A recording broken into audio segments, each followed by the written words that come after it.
Hi students, welcome to brain box hut. இன்னைக்கு நம்ம பார்க்க போகிறது சிபிஎஸ்சி கிரேட் 10ல் இருக்கிற one of the important prose the sermon at Banaras. இந்த ப்ரோஸில் புத்தர்னா யாரு, அவர் ஏன் புத்தரானாரு, அவருடைய ஃபர்ஸ்ட் ப்ரீச்சிங் என்ன அப்படின்றத பார்க்கலாம். First about the Buddha. Gautama Buddha was born as Siddhartha Gautama, a prince in northern India around 563 BC in a royal family.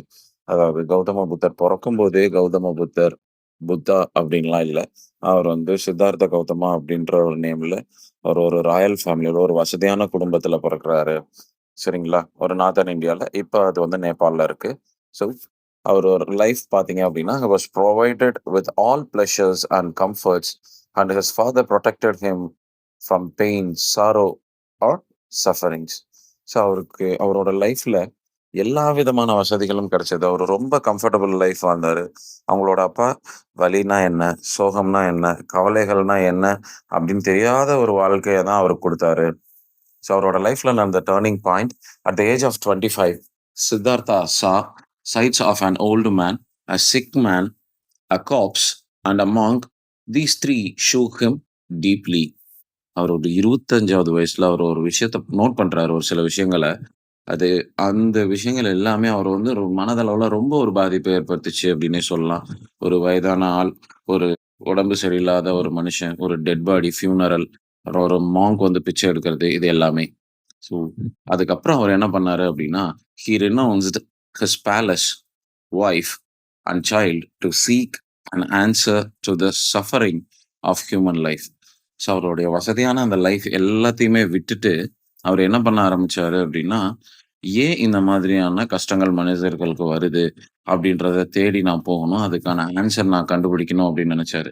அவர் குழந்தைகளையும், மனைவியும் மட்டும் விட்டுட்டு போல. அவருடைய அந்த சொஃபிஸ்டிகேட்டடான லைஃபையும் தான் விட்டுட்டு போனாரு அப்படின்னு சொல்லணும். அதுக்கப்புறம் பார்த்தீங்க அப்படின்னா, after wandering and meditating for 7 years, he attained enlightenment under a peepal tree at Bodh Gaya. So ஒரு 7 வருஷம் கிட்டத்தட்ட அலைஞ்சு திரிஞ்சு இந்த உலகம் ஃபுல்லா சுத்திட்டு ஒரு என்லைட்மென்ட்க்காக, ஒரு ஒரு ஞானத்துக்காக அவர் என்ன பண்ணாருன்னா, ஒரு பீப்பிள் ட்ரீக்கு கீழ உட்கார்ந்து அவர் யோசிக்க ஆரம்பிக்கிறாரு. ஸோ அண்ட் எங்க அப்படின்னா, புத்தகயா அப்படின்ற பிளேஸ்ல enlightenment called the Buddha, the awakened one. So அதுக்கப்புறம் ஹி பிகேம் அ புத்தா. அவருக்கு தான் ஒரு ஞானம் கிடைக்குது. அவர் புத்தரா மாறுறாரு. புத்தா அப்படின்றது it's not only a name but also a title அப்படின்னு சொல்லலாம். இது புத்தா அப்படின்றதுக்கு மீனிங் என்லைட்டன்ட் ஒன் அப்படின்னு சொல்றாங்க. ஸோ அதுக்கப்புறம் பார்த்தீங்க அப்படின்னா, அவருடைய first sermon, first preach, first teaching அப்படின்னு சொல்லலாம். His first sermon was delivered at Banaras. Now it's Varanasi, which became a sacred place of Buddhism. So இந்த ஃபர்ஸ்ட் சர்மன், ஃபர்ஸ்ட் டீச்சிங் எங்க பண்றாரு அப்படின்னா பனாரஸ்ல. இப்போ அது வாரணாசின்னு இருக்கு. புத்தர்களுக்கு இப்பவும் வாரணாசி அப்படின்றது ஒரு இம்பார்ட்டன்டான ஒரு பிளேஸ் அப்படின்னு சொல்லலாம். ஸோ இவரோட ப்ரீச்சிங்கோட சென்ட்ரல் தீம் என்ன அப்படின்னா, his teaching centered on the universal truth of suffering and the way to overcome it. இவரோட அந்த டீச்சிங்கோட சென்ட்ரல் தீம் பார்த்தீங்க அப்படின்னா, உலக உண்மை, பொதுவான ஒரு உண்மைனா என்ன, அதோட வழி என்ன, வழியோட உண்மை என்ன, அதுல இருந்து நம்ம எப்படி வெளியில வரலாம் அப்படின்றது தான் இருந்தது. அதை எப்படி நம்ம ஓவர் கம் பண்ணி வரணும் அப்படின்றது. அதுக்காக அவர் ஒரு விஷயம் சொல்றாரு. கிசா கௌதமி அப்படின்றவங்களோட லைஃப்ல இருந்து சொல்றாரு. "This story in this lesson is about Kisa Gotami whose only son had died." So Kisa Gotami அப்படின்ற அந்த பொண்ணோட லைஃப்ல இருந்து ஒரு விஷயத்த சொல்றாரு. யார் இந்த கிசா கௌதமி அப்படின்னா, she is a lady who last her Sun. அவங்களோட குழந்தை இறந்து போயிடுது. பட் அவங்க என்ன பண்றாங்க அப்படின்னா, stricken with grief, she carried her dead child to neighbors, asking for medicine to revive him. இறந்த குழந்தையோட அந்த டெட் பாடியை எடுத்துக்கிட்டு, கார்ப்ஸ எடுத்துட்டு அவங்களுடைய நெய்பர்ஸ், அக்கம் பக்கத்து வீட்ல இருக்கிறவங்க எல்லாத்துக்கிட்டயும் ஓடி போறாங்க. அவங்களுடைய அந்த சோகம் தாங்க முடியல. "எப்படியாவது என் பையன காப்பாத்துங்க. அவனுக்கு ஏதாவது ஒரு மருந்து குடுங்க" அப்படின்னு கேட்கிறாரு. பட் அப்ப அவங்களோட ரியாக்ஷன்லாம், மக்களோட ரியாக்ஷன்லாம் எப்படி இருந்தது அப்படின்னா, everyone thought she had lost her senses because no medicine could bring the dead back to life. So எல்லாருமே அவங்கள பார்த்து என்ன நெனச்சாங்க அப்படின்னா, இந்த பொண்ணுக்கு ஒரு ஏதோ ஒரு மாதிரியான ஒரு மைண்ட் சரியில்ல. ஸோ அவங்களுக்கு அவங்க பையன் இறந்துட்டான் அப்படின்றதுனால, அவங்களுக்கு வந்து புத்தி சரியில்ல அப்படின்ற மாதிரி அவங்க திங்க் பண்ண ஆரம்பிச்சுட்டாங்க. ஸோ எல்லாத்துக்குமே தெரியும் இல்லையா? ஒரு காமனான விஷயம். ஸோ டெத் அப்படின்ற ஒரு விஷயத்துக்கு மருந்தே கிடையாது அப்படின்னு சொல்லிட்டு. ஸோ அப்ப என்ன பண்றாங்க அப்படின்னா, ஒரே ஒருத்தர் மட்டும் at last one man suggested she should go to Buddha who might help her. So என்ன சொல்றாரு அப்படின்னா, அதுல ஒரே ஒருத்தர் மட்டும் நீங்க போய் புத்தர பாருங்க. ஒருவேள அவங்களுக்கு உங்களால உதவி செய்ய முடியலாம். உதவி செய்யலாம். அவரு அப்படின்னு சொல்றாங்க. ஆனா நல்லா பாருங்க. Buddha who might help her. அவரால உதவி செய்யலாம் அப்படின்னு தான் சொன்னாரே தவிர, கண்டிப்பா செய்வாங்கன்னு சொல்லல. Kisa Gotami begged Buddha to give medicine for her dead child. So Kisa கௌதமியோட கடைசி நம்பிக்கை இப்ப யாரு? புத்தர் தான். ஸோ அந்த அம்மா என்ன பண்றாங்க? புத்தர் கிட்ட போறாங்க. போயிட்டு, "சார் இந்த மாதிரி என்னோட குழந்தை இறந்துருச்சு. அவங்களுக்கு நீங்க தான் மருந்து குடுக்கணும்" அப்படின்னு சொல்றாரு. Buddha's condition. Buddha asked her to bring mustard seeds from a house where no one had ever died. So புத்தர் என்ன பண்றாரு? "சரிம்மா, நான் உன்னுடைய குழந்தைய காப்பாத்துறேன். ஆனா நீ எனக்கு அதுக்கு ஒரு உதவி செய்யணும். நீ என்ன பண்ற அப்படின்னா, போயிட்டு இந்த கடுகு இருக்கு இல்லையா? Mustard seeds. இத நீங்க போயிட்டு யாராவது ஒரு வீட்ல வாங்கிட்டு வா. ஆனா ஒரே ஒரு கண்டிஷன் என்ன அப்படின்னா, அந்த வீட்ல இதுவரைக்கும் இறப்பு அப்படின்றது ஒண்ணு நடந்திருக்கவே கூடாது" அப்படின்னு சொல்றாரு. ஸோ இவங்களும் என்ன பண்றாங்க? She went door to door in the village requesting mustard seeds. So இந்த அம்மாவும் பயங்கரமா போயிட்டு, "இல்ல, இல்ல எனக்கு மஸ்டர்ட் சீட்ஸ் குடுக்குறீங்களா?" அப்படின்னு கேட்டுட்டு, அந்த கண்டிஷனையும் கேட்குறாங்க. என்ன கண்டிஷன் அப்படின்னா வந்து, "உங்க வீட்ல யாராவது இறந்திருக்காங்களா?" அப்படின்னு கேட்கும்போது, எல்லார்த்து வீட்லயுமே சொல்றாங்க, "ஐயோ! என்னோட அப்பா இறந்துட்டாரு. என்னோட தாத்தா இறந்துட்டாரு. என்னோட அண்ணன், என்னோட தம்பி, என்னோட சித்தப்பா, பெரியப்பான்னு" ஏதாவது ஒரு ரீசன் சொல்லிட்டே இருக்காங்க. ஓகேங்களா? Every house you visited has experience death of some family members. So அதான் சொல்லிட்டு இருந்தோம் இல்லைங்களா?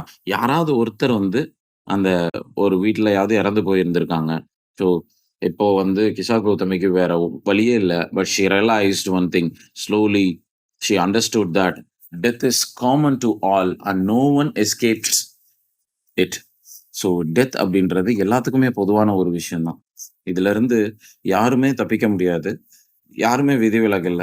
இங்க இம்மார்ட்டல் அப்படின்ற ஒரு விஷயமே கிடையாது அப்படின்றது தான் உண்மை அப்படின்றத யார் புரிஞ்சுக்கிறா? Kisa Gotami. She realised that she was selfish in his in her grief thinking only about her own pain. So அவங்களுக்கு ஒரு உண்மை புரியுது. நான் என்னுடைய பையன் இறந்துட்டான் அப்படின்ற ஒரே ஒரு ரீசனுக்காக நான் உண்மை அப்படின்ற ஒரு விஷயத்த மறந்துட்டேன். என்னோட வலி மட்டும் தான் எனக்கு தெரிஞ்சது. அதுல இருக்கக்கூடிய அதுக்கு பின்னாடி இருக்கக்கூடிய உண்மை என்னன்னு தெரியாம நான் ரொம்ப சுயநலமா இருந்துட்டேன். டெத் அப்படின்றது எல்லாத்துக்குமே ஒண்ணு தானே அப்படின்றது அவங்களுக்கு புரியுது. இதுல இருந்து புத்தர் என்ன சொல்ல வர்றாரு அப்படின்னா, Buddha explained that life is short, full of sorrow and death is inevitable. So புத்தர் சொல்லக்கூடிய விஷயம், புத்தர் எக்ஸ்பிளைன் பண்ணது கிசா கௌதமியோட லெசன்ல இருந்து நமக்கு சொல்லக்கூடிய பாடம் என்ன அப்படின்னா, இந்த வாழ்க்கை அப்படின்றது ஒரு சில காலம், குறிப்பிட்ட சில காலம் மட்டும்தான் இல்லையா?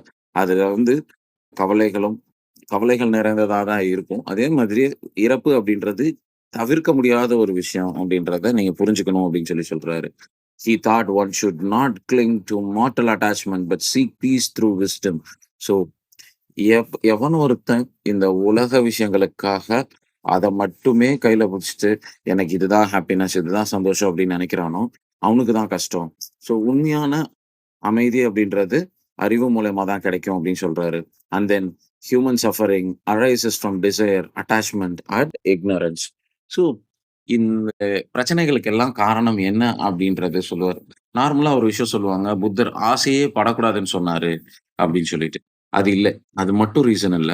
அவர் சொல்ற விஷயங்கள் என்னன்னா, மனுஷன் கஷ்டப்படுறதுக்கான ரீசன் ஆசை, எனக்கு இது வேணும் அப்படின்ற அந்த அட்டாச்மெண்ட், இது எனக்கு வேண்டாம் அப்படின்னு நல்ல விஷயங்கள நம்ம இக்னோர் பண்ற இந்த 3 விஷயங்களும் தான் அப்படின்னு புத்தர் ரொம்ப தெளிவா சொல்றாரு.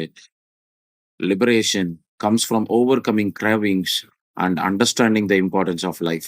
லிபரேஷன் அப்படின்றது நிர்வாணா. நிர்வாணா அப்படின்றது நாட் ஒன்லி ஃபார் பிசிக் உடம்புக்கு இல்ல. பிசிக் இல்ல. பட் நம்மளோட மைண்டுக்கு. மைண்ட் எத பண்ணணும் அப்டின்னா, இந்த உலக ஆசைகள்ல இருந்து எனக்கு இது வேணும், இத பார்க்கும்போது ஆசையா இருக்கு, அத பார்க்கும்போது ஆசையா இருக்கு அப்டின்னு சொல்ற அந்த ஒரு விஷயத்துல இருந்து நம்ம வெளில வரணும். அண்ட் வாழ்க்கையுடைய முக்கியத்துவம் என்ன அப்டின்றது தெரியணும். இல்லையா? நமக்கு தமிழ்ல சொல்லுவாங்க இல்லையா? நம்ம ஒரு ஒரு ஊர்லலாம் பிறவி பலன் அப்படின்னு சொல்லுவாங்க. நம்ம எதுக்காக வந்தோமோ, அந்த ஒரு காரியத்த செஞ்சுட்டு, அந்த பலன நம்ம அனுபவிச்சுட்டு, நம்ம போணும் அப்படின்றது தான். So, universal message from Buddha to all of us. Buddha's sermon gave a universal truth. All living beings must die one day. அவர் சொல்லக்கூடிய ஒரே விஷயம், எல்லா மனிதர்களும் ஒரு நாள் இறந்து தான் போவாங்க. அதுவரைக்கும் நம்ம எப்படி வாழணும்? என்ன ரீசன் நம்மளோட வாழ்க்கைக்கான ரீசன் என்னன்றது தெரிஞ்சு, நம்ம அப்படி ஒரு லைஃப்ப லீட் பண்ணோமா? அப்படின்றது தான். ஸோ, இப்போ கிசா கௌதமியோட விஷயத்துக்கு வருவோம். Through her personal grief and she became wise and calm after realising Buddha's truth. So, புத்தர் சொன்ன அந்த விஷயத்த புரிஞ்சுகிட்டு, அவங்க ரியலைஸ் பண்ணி, அவங்களுடைய அந்த சோகத்துல இருந்து வெளியில வராங்க. ஸோ, இந்த லெசனோட மாரல் அப்படின்னு பார்த்தீங்கன்னா, acceptance of death and detachment from worldly desires leads to peace of mind and spiritual growth. So, விஷயம் அக்செப்டன்ஸ் ஆஃப் டெத். ஸோ, இறப்பு அப்படின்றது எல்லாத்துக்குமே ஒண்ணுதான் அப்படின்றத புரிஞ்சுக்கணும். அதுக்கப்புறம் இந்த உலக வாழ்க்கையில இருந்து அ விட்டுட்டு நம்மளுடைய ஸ்பிரிச்சுவல் குரோத்த பத்தி யோசிக்கணும் அப்படின்றது தான். Thank you.